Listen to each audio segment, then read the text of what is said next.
Hi everyone. I think we're back with our next episode, and this time we have Anas with us. Anas is the founder of Flash Trade.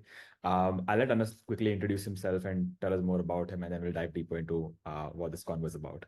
Anas? Sure.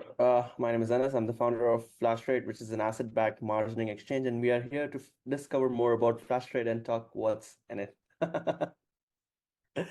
Absolutely. So I think I met Anas like about, I'm assuming 2022, 2023, maybe. I don't remember exactly, but Rakshit introduced us a while back. And I heard about what Flash was trying to do. And I think I've seen the growth of Flash Trade. I've personally been a holder of Beast, used the product, used the platform. So it's been a phenomenal experience. I think it's one of my first leverage trading experience, especially on chain. So just starting with Flash Trade was a huge leap for me, right? I think it was definitely an improvement. So I just want to know from you, what just a bit about you. How did Flash Trade come into being? What were you doing before that? Just like some context in brief.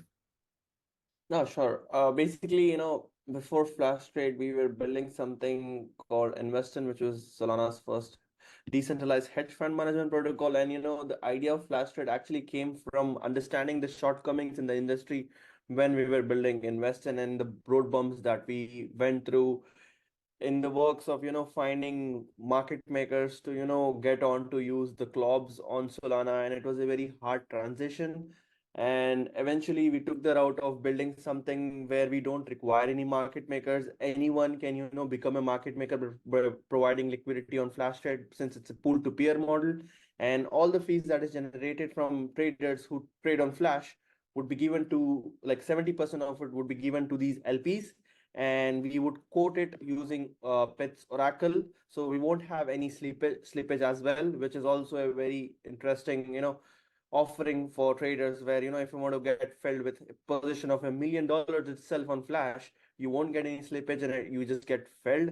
And on that, we also offer the highest leverage according to industry standards of about 100x on Solana, Ethereum, Bitcoin, and then up to 20x on Solana alts, which is a great offering for a lot of people. And basically went on to building things that I personally use a lot, and even I'm right now a super user of Flash Trade as well. Yeah, that makes sense. What's been the experience like of, I think, how y'all unlocked or like allowed people to access Flasher as a platform was step by step from someone who's a beast holder to someone who can participate in pools and so on. So there was a journey that you all went through. What was that experience like? What did you all do in steps? Yeah, it. I wouldn't say it was all planned. It's only 4 months since we have gone live, but we have been working to make Flash Trade a success for and more than 10 months before that. The whole bear market, we were just trying to uh, schematically build something that people love to use, and there is always incentives and revenues attached to the protocol, because we really wanted to align our users as more in terms of like basically attracted the protocol by offering more incentives and revenues, and that's what made Flash Trade like what it is right now. Because eventually, like, as users start using Flash Trade, they will discover a lot of things where it basically makes them more attached to the protocol, because there is so much to offer from Flash Trade, from beasts to revenue to free discounts and referrals. So there's a lot from day one for a lot of people to get on to using Flash Trade. That is true. I think that was one of my aha moments, that there was so many things to uncover as I started using the platform. Because first, when you look at it, you imagine it's okay, I can leverage trade, that's about it, right? But then you Yeah. start thinking about, hey, here's X number of benefits you receive from whether it's participating in the pool, you're getting USDC returned to you on the beast that you hold based on the activity in the platform on the pool, and it's like this wide range of things that are pretty interesting for you as a user to like stick around for. Maybe like let's dive deeper into the way you added assets to the platform as well, right? I think you had pools for I think recently was Wormhole, Jito, Pit, and some of these. What was that process like for you? Yeah, it was more about, like, since our immediate market base is Solana traders, even though the market is huge, we wanted to cater to our immediate user base so that they become our power users and be attached to the protocol. Even now, if you see, we offer the volumes that we serve on these assets, be it Jup, Jito, Pith, and Wormhole, we are one of the highest on-chain like like volume performing protocol for these assets with on leverage. And the idea is more about offering things that is more aligned with our immediate user base, and then focus on creating a funnel where we can bring on more users on the platform. And if you see right now, even now, like when people come onto Flashtrade, they're like, okay, it's only a leverage trading platform, but eventually once they start using it, they will discover a lot of things. So the idea is more about making sure the offering is very easy to understand for the first glimpse of eye, and then you just get inside and start becoming a power user of Flashtrade. I think you also put out a recent video, and you've been clear on this. You've mentioned this in the past, I think, here and there. But you all have real world assets that can also be traded, right? So there's gold. I think there's a few currencies, and so on. What's that journey Yeah. like? Adding more. Yeah, the interesting thing is right now these are synthetic assets. They are not backed one is to one by the like by the metal or the forex currencies. So the idea was more about trying it out and putting out something that is not in the market. We are the first protocol on Solana to offer such offering with up to 200x leverage, gold such as metal like gold and silver, and you have in forex you have Australian dollar, you have euro, and we will soon be supporting Japanese yen as well, but right now we have pounds as well. So it's about offering something very different than what we have, and see how things stick out. And we have seen good amount of volume on these assets, but it's more about bringing the like assets that are backed by these forex markets and the metals market. And we are in talks with some of our partners who would be issuing tokenized version of these assets, where people can provide liquidity with these assets or even trade. So the best thing about this is this would be the first time where you can hold an on-chain gold token and also earn real yield over it when you provide liquidity. So Right. it's a very good incentive of holding a position of gold on chain, all the while you can offer decent real yield over it in USDC as we offer. So would that be the end? Would that be the mid to end goal of sorts for this one? That is, you end up having tokenized assets on the platform that can be traded for whatever the real world asset equivalent is. Yeah, that's the most interesting thing. Even now, we've been having conversations with teams with like Pith and other teams where even teams can provide liquidity with their in like the base asset itself and earn some money. So imagine if there is an investor who has huge position in gold and wants to earn some yield over it, all the while unlocking like the trading capabilities on it. So, a gold investor can probably hold his gold position, provide liquidity on Flash, and earn a passive yield over it. So I would say, like the market is very huge for metals and forex trading. Even now, when I say people like the forex trade, like the forex markets do about $8 to $9 trillion per day in volume, which Mhm. is a huge. Even the markets of like BTC and ETH or Solana perpetuals don't do that on centralized exchanges. So even if we are able to capture 1% of that, that would be such a huge win for DeFi. And that's the goal actually. Yeah. What's been the adoption like? I think for a fact that this is, like you mentioned, this is you wanted to add assets that Solana folks are natives to, that they can use and leverage trade and do everything else with, including have NFTs on the platform itself that are on Solana and so on. But now you're introducing something that's probably alien to some of these folks, but you're also planning maybe a GTM strategy towards the folks that care about trading these things on chain. What's that split been like in targeting audiences, maybe? Yeah, basically, eventually a trader's motive should be like narrative should be whatever moves they should be able to trade. It's not about being Solana native, Bitcoin native, Ethereum native. So the idea was to have these offerings, and if they hear some news around euro, like the central bank in the Europe issuing some more euros, or holding having higher inflation in the whole Europe continent. So basically it was more about having these assets as it is, and if they see any news or any have any idea to trade these markets, they can just get started. And the best thing about these offering is you can just get started with $1 as collateral. This is something you don't have across any other centralized or decentralized exchange right now. Flash is the only exchange that offers you to trade with a collateral of $1 and get up to 100x leverage on crypto and 200x leverage on non-crypto assets. And we are looking forward to adding more assets both on the crypto and non-crypto sides, but it was more the idea of having assets that immediate audience like, so that we get some sort of traction with the audience and then expand on that. Yeah. No, that makes sense. I think it's obviously in a way for you to be able to start testing the platform out as well and its capabilities. It makes sense to like have a user base ready, which understands how to do this and wants to do this primarily, I think. And then from there, eventually add more assets. What is, and this is one of my more interesting parts that I find about Flash Trade, that is, I was deeply involved in how the beasts evolved as in their levels of as the more you use the platform, the more you unlock. I think a lot of the previous strategies by teams have probably been volatile and so on. You are very focused on accruing value to the beast themselves. So when they trade hands, they probably move that reputation along with them. So I just want to understand your what was your thought process behind just like unlocking value for beasts and what that meant as part of the whole ecosystem of Flash.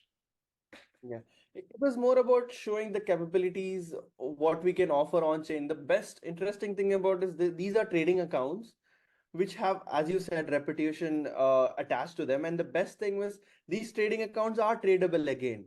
So this is only possible by bringing things on chain and having NFTs. So this actually showed the world where you can, unlock, have such thing where you can, trade tradable accounts. And, imagine if you have a beast that has like 100 referred accounts attached to it, which is accruing any value of about $5,000 to $6,000 a week in referral rebates. They can sell this account to a willing party on Tensor or Magic Eden. And the sellable, it's more about unlocking more value for users and allowing more gamification, all the while having the best user experience for traders. And the beasts are like the first on-chain collection that actually evolves.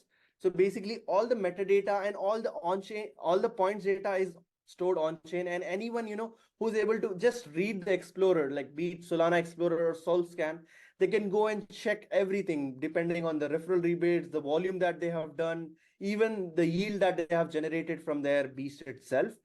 And as I said, like I kind of highlight this point, which is an interesting thing, where even though the beast collection is about 5,555, it's a collection about of that number, but we had to create artwork for about 33,300 NFTs, because each NFT is backed by 6 different beasts, Yeah. be it a bear and a bull, and there is like 5 different traits to every beast. So if you do the permutation, you will see that it's about something about 150,000 JPEGs, even though the collection is about just 5,555.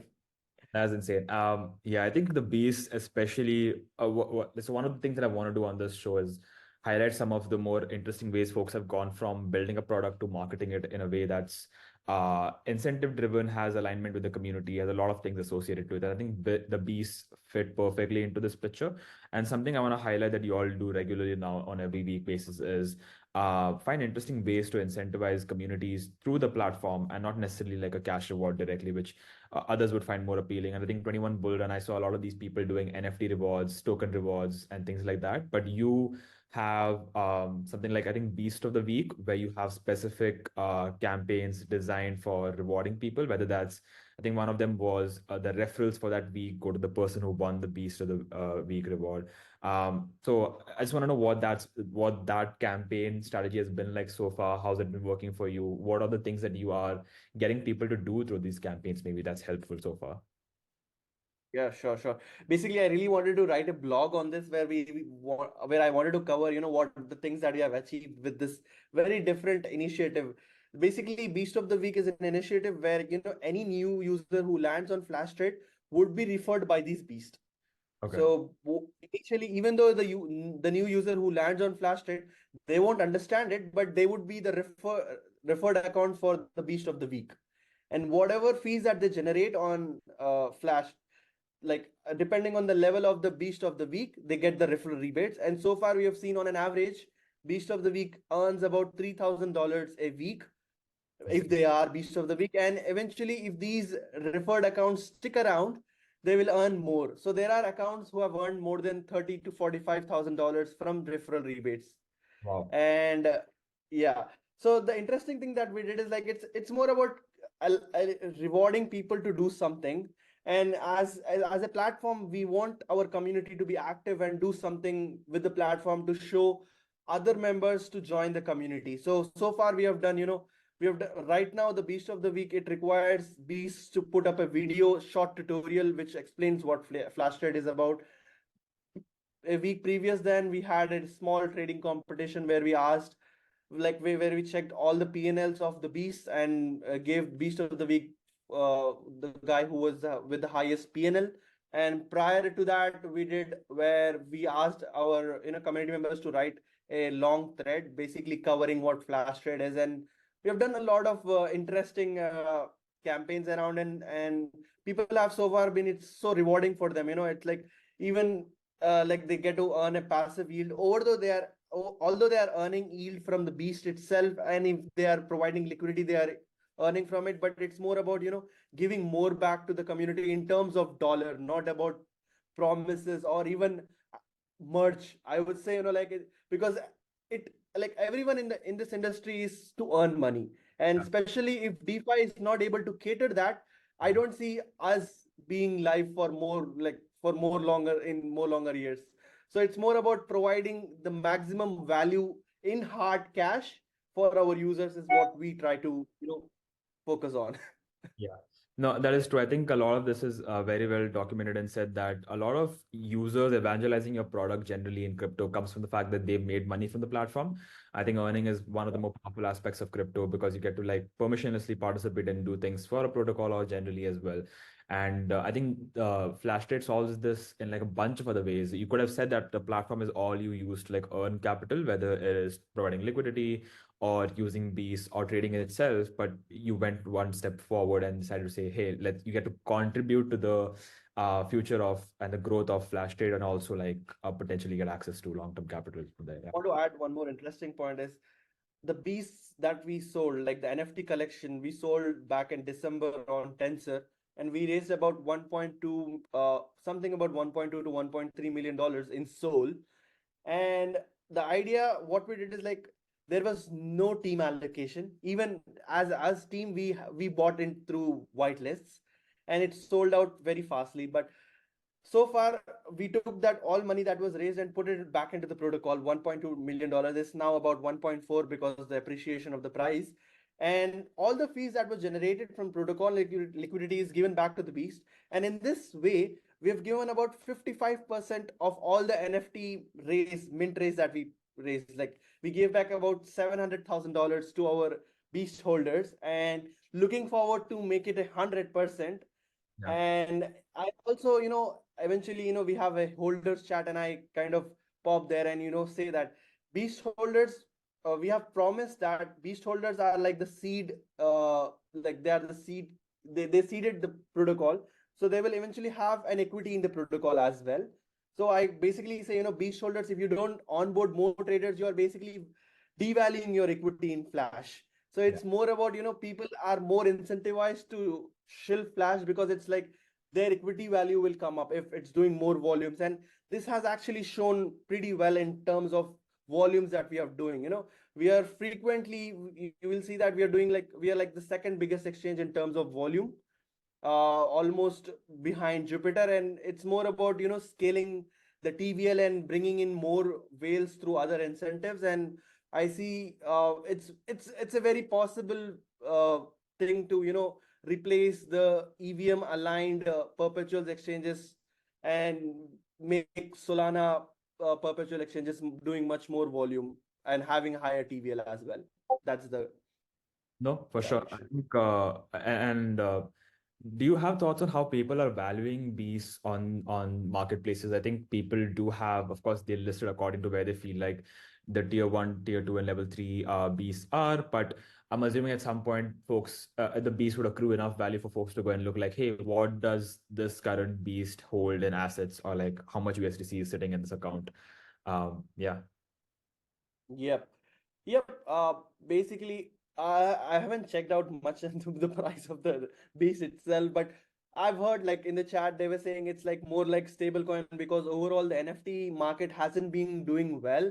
because I personally feel, like, even though there is a good community angle, you have vibes, but it's very hard for make people, hold an asset for longer time, because everyone, as I said, everyone in this market is here to make money Yeah. or even have fun as well.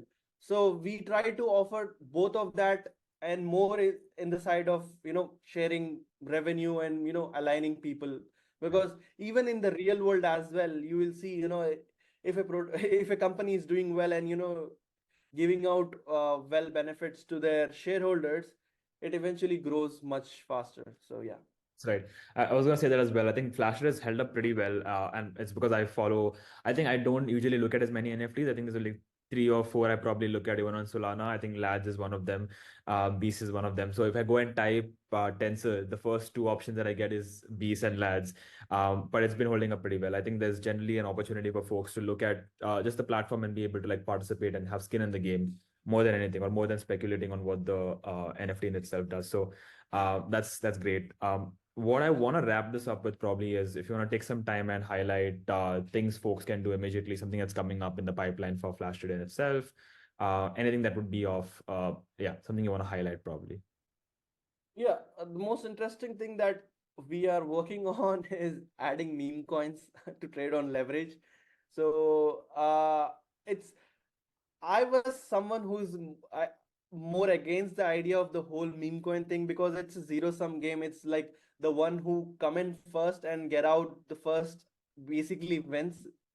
It's like musical chairs, but it's more about, it's like people want to have more fun. They have different risk, volumes, I would say.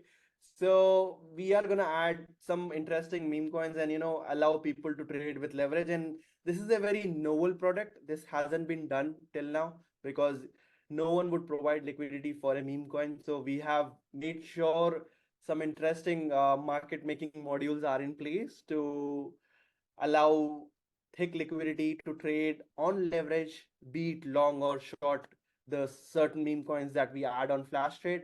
And the idea is of adding more assets and even increasing the leverage itself, because since Solana has been working pretty well and the latency has gone down much further, so we would be able to offer a higher leverage on much of the assets, and, also offer more pro things such as limit orders. And, we are also working on a compounding mechanism for FLP tokens, where, people can, basically hold the flash liquidity token, and their yield would be compounded back into the token itself, because right now the yield is given back in USDC every day, but eventually you can just hold the token.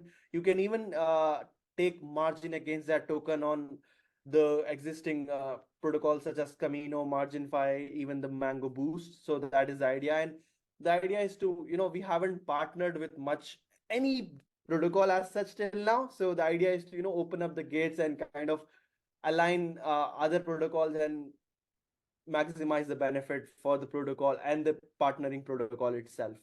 Next, I think a lot of like DeFi capabilities will be unlocked over there. Like, I think the more you can do with your asset, the more productive you feel with your asset, the more you're likely to come and participate. Cool. So that's pretty crazy, man. I think, do you have timelines for how you think about the meme coin leverage one? Oh yeah, we are actually working on it. Probably should be this month. Oh, wow, that's crazy. Okay. Okay, that's interesting. Cool. I That's think, the alpha for the call. yeah, that's definitely the alpha. I think I'll find a way to highlight this. Uh, So yeah, I mean, I think that's pretty much all I had to cover, man. So thank you so much for doing this and taking out the time. I really appreciate always chatting with you. I think the last time we did this on a space as well. So pretty cool. Oh Thank yeah, you. yeah, yeah. Thank you, man. I'll see you. Bye.